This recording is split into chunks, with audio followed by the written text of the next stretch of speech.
Idol, naka-fasting ako. Pag uminom ba ako ng zero-calorie na soda, mabibreak ko ba yung fast? Hindi. Kasi 0 calories nga. So, magbe-break lang tayo ng calories.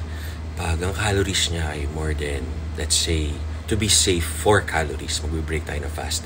Kasi kahit na sinasabi nilang 0 calories ang black coffee, pag nag-research ka ng research, lalabas na 2 calories, 2 to 4 calories ang pure black coffee, walang halong kahit na ano.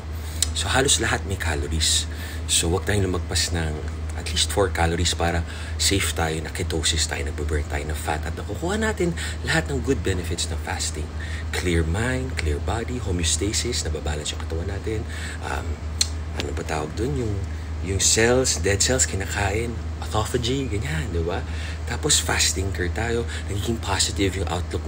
Kung masama tayo yung pakiramdam mo negative, magiging positive. Tama kayo, mali ako na siya, doctor. Do what works for you. Happy, healthy, guys.